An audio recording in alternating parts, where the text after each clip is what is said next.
క్రీస్తునందు ప్రియులారా, మీకు శుభములు వందనములు తెలియజేస్తున్నాను. అనుదిన ధ్యానమునకు స్వాగతం. రాజుల మొదటి గ్రంథం 21వ అధ్యాయం ఈ దిన మన ధ్యానాంశంగా ఉంది. యెజ్రెయేలులో సోమ్రోను రాజైన ఆహాబు నగరును ఆనుకొని యెజ్రెయేలు వాడైన నాబోతునకు ఒక ద్రాక్ష తోట కలిగి ఉండగా, ఆహాబు నాబోతును పిలిపించి, నీ ద్రాక్ష తోట నా నగరును ఆనుకొని ఉన్నది గనక అది నాకు కూర తోటకిమ్ము, దానికి ప్రతిగా దానికంటే మంచి ద్రాక్ష తోట నీకు ఇచ్చేదను, లేదా నీకు అనుకూలమైన ఎడల దాన్ని క్రయమునకిమ్మని అడిగాను. అయితే నాబోతు, అది నా పిత్రార్జితం గనక నీకు ఇచ్చుటకు ఎంత మాత్రమో వల్లపడదని ఆహాబుకు చెప్పేశాడు.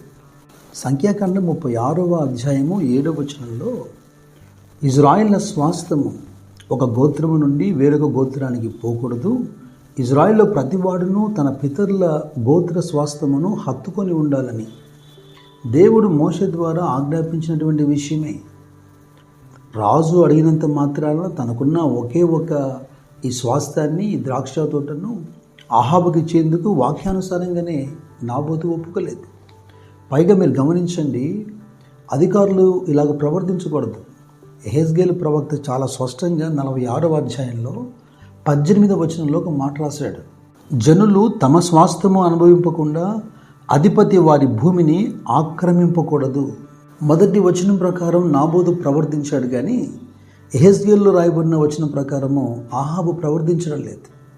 మన వాడికి మూతి ముడుచుకోవడం బాగా అలవాటు కదా. ఒక రాజు ప్రవర్తించాల్సిన తీరు కాదిది.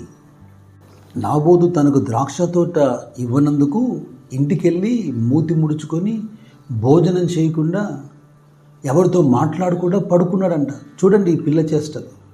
ఇది గమనించిన ఆహాబు భార్య అయిన యెజబేలు, మీరు 8 నుండి 14 వచనాలు గమనిస్తే, యెజబేలు నాబోతును చంపేందుకు చేసిన కుట్రలు, కుతంత్రాలు బహిర్గతమవుతాయి. యెజబేలు ఆహాబు పేరిట ఒక ఉత్తరం రాసి రాజు ముద్రతో ముద్రించి ఎక్కడైతే నాబోతు నివాసం ఉంటున్నాడో ఆ పట్టణపు పెద్దలకు పంపి, మీరు ఉపవాస దినాన్ని ఏర్పరిచి నాబోతును మీరు మా సమాజం మధ్యలో ఉంచి రాజును దేవుణ్ణి ఇతడు దూషించాడని అబద్ధ సాక్షుల్ని పెట్టి అతని రాళ్ళతో కొట్టి చంపమని ఒక తాకీదు పంపించింది. ఉపవాస దినాన్ని ఇలా వాడుకోవడం మీరు ఎప్పుడైనా చూసారా? ఇటువంటి మనుషులు ఎప్పుడైనా మీరు కనబడ్డారా? అందుకే కాబోలు యెషయా అంటున్నాడు 58వ అధ్యాయం 4వ వచనంలో, మీరు కలహపడవచ్చు, వివాదము చేయొచ్చు, అన్యాయముగా గుద్దులాడచ్చు, మీరు ఉపవాసం ఉంటారు. వీరు ప్రతిష్ఠించిన ఉపవాసము దైవభక్తితో కాదు. అలాగే యెషయా ప్రవక్త మొట్టమొదటి అధ్యాయంలో 15వ వచనం అన్నాడు కదా, మీరు ఉపవాసం ఉన్నాను, మీరు ప్రార్థన చేసినా నేను వినను, మీ చేతులు రక్తంతో నింపబడి ఉన్నాయని. అయితే అది రాజు ఆజ్ఞ గనక, రాజు తాకీదు గనక ఆ పట్టణ పెద్దలు అన్యాయంగా నాబోతు మీద ఆ అబద్ధ సాక్ష్యాలను పెట్టించి, పనికి మాలిన మనుషులు చెప్పినటువంటి సాక్ష్యాన్ని ఆధారం చేసుకొని నాబోతును రాళ్ళతో కొట్టి చంపేశారు. వారు అధికారంలో ఉన్నారు కనుక తమకేమిష్టమో అది చేయగలిగారు, కానీ వారికి ఈ అంశము జ్ఞాపకం లేదు. కీర్తనకారుడు అంటున్నాడు 9వ అధ్యాయంలో 12వ వచనాన్ని మీరు చూడండి, ఆయన రక్తాపరాధముల గురించి విచారణ చేయనప్పుడు బాధపరచబడు వారిని జ్ఞాపకం చేసుకొనును, వారి మొరను ఆయన మరువడు. ఆదికాండం 4వ అధ్యాయం 10వ వచనంలో కయీను తన తమ్ముడైన హేబెలును చంపినప్పుడు దేవుడు కయీన్ని ఏమని గద్దించాడు? ఇదిగో భూమిలో నుండి నీ తమ్ముని రక్తము నాకు మొరపెడుతుంది అన్నాడు. ఇక్కడ కనబడుతున్న యెజబేలు వంటి దుర్మార్గపు స్త్రీ ఇక బైబిల్ అంతట్లో ఎక్కడ మనకు కనపడదు. యెజబేలు ఎటువంటిదో రాజుల 2వ గ్రంథము 9వ అధ్యాయంలో ఆహాబు కుమారుడైన యెహోరాముతో యెహూ అంటున్న మాట మీరు వినండి, నీ తల్లి అయిన యెజబేలు జారత్వములను, చిల్లంగితనములను ఇంత అపరిమితముగా ఉండగా సమాధానం ఎక్కడి నుండి వచ్చును? యెజబేలు జారత్వాన్ని పురికొల్పేదట. జారత్వము విగ్రహారాధనకు పెట్టిందే పేరు. అందుకే ప్రకటన గ్రంథంలో 2వ అధ్యాయంలో సంఘానికి హెచ్చరిక చేస్తున్నప్పుడు తుయతైర సంఘముతో దూత ఇలాగ అంటున్నాడు, అయినను నీ మీద తప్పు ఒకటి నేను మోపవలసి ఉన్నది, ఏమనగా తాను ప్రవక్తినని చెప్పుకొనుచున్న యెజబేలు అనే స్త్రీని నీ ఉండనిచుచున్నావు. జారత్వము చేయుటకును విగ్రహములకు బలిచ్చిన వాటిని తినుటకును అది నా దాసులకు బోధించుచు వారిని మోసపరచుచున్నది. ఈ యెజబేలు ఆహాబుతో అంటుంది, ఇదిగో నాబోతు రాతి దెబ్బల చేత మరణించాడు కనుక నీవు లేచి వెళ్ళి అతన్ని ఆ ద్రాక్ష తోటను స్వాధీనపరచుకొనమని. అతను లేచి ఆ ద్రాక్ష తోటను స్వాధీనపరచుకొనబోగా యెహోవా వాక్కు ప్రవక్త అయినటువంటి ఏలియాకు ఇలాగూ ప్రత్యక్షమై మాట్లాడుతోంది. మీరు ఈ విషయాలన్నింటినీ రాజులు మొదటి గ్రంథంలో 21వ అధ్యాయంలో 17 నుంచి 29 వచనాల వరకు మీరు చూడగలుగుతారు.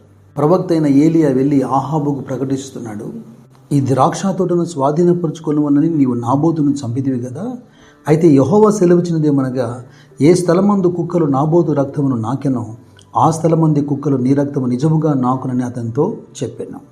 అంత మాత్రం కాకుండా ఇక ఆహాబు సంతతి అంతటిని నాశనం చేసి గనులేమి అల్పులేమి ఇజ్రాయెల్ వారిలో ఆహాబు పక్షమున ఎవరు లేకుండా పురుషులందరినీ నిర్మూలన చేస్తానని.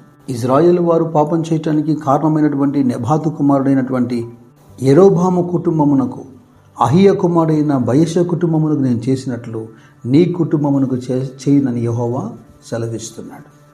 ఆహాబు చేసిన పనిని బట్టి ఎంత కఠినమైన మాటలు ఆహాబు వినవలసి వచ్చింది చూడండి. తన భార్య అయిన యెజబెలు ప్రేరణ చేత యెహోవా దృష్టికి కీడు చేయటానికి తాను అమ్ముకొనిన ఆహాబు వంటి వాడు ఎవడూ లేడని రాయబడింది.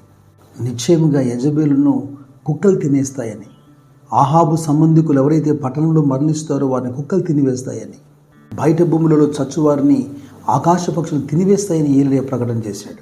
ఏలియా చెప్పినటువంటి ఆహాబుకు సంబంధించిన ఈ ప్రవచనం రాజుల మొదటి గ్రంథం 22:38 వచనంలోనూ, యెజబెల్కి సంబంధించిన ప్రవచనం రాజుల 2వ గ్రంథం 9వ అధ్యాయము 36-37 వచనాల్లోనూ నెరవేర్చబడి మనం చూస్తున్నాం.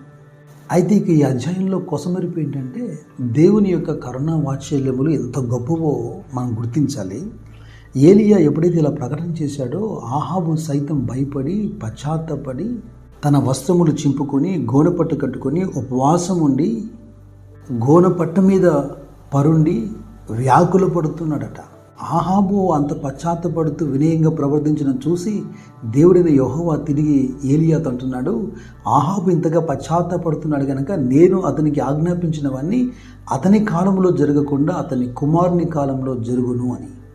ముగింపుగా నేను ఒక మాట జ్ఞాపకం చేస్తాను. ప్రకటన గ్రంథం చివరి అధ్యాయంలో 22వ అధ్యాయంలో 11వ వచనము, అన్యాయము చేయవాడు ఇంకనూ అన్యాయమే చేయనేమో, అపవిత్రుడైన వాడు ఇంకనూ అపవిత్రుడుగానే ఉండనిమ్ము, నీతిమంతుడు ఇంకనూ నీతిమంతుడుగానే ఉండనిమ్ము, పరిశుద్ధుడు ఇంకనూ పరిశుద్ధుడుగానే ఉండనిమ్ము, ఇదిగో నేను త్వరగా వచ్చుచున్నాను, వాని క్రియ చొప్పున ప్రతి వానికి ఇచ్చుటకు నేను సిద్ధపరిచిన జీతము నా యొద్ద ఉన్నది. ఆహాబైనా మరొకరైనా విత్తేది కొంచెమే కానీ కోసే పంట చాలా ఎక్కువగా ఉంటుందని మనం గమనించాలి. అందుకే మీరేం వెతుకుతున్నారో జాగ్రత్త సుమా.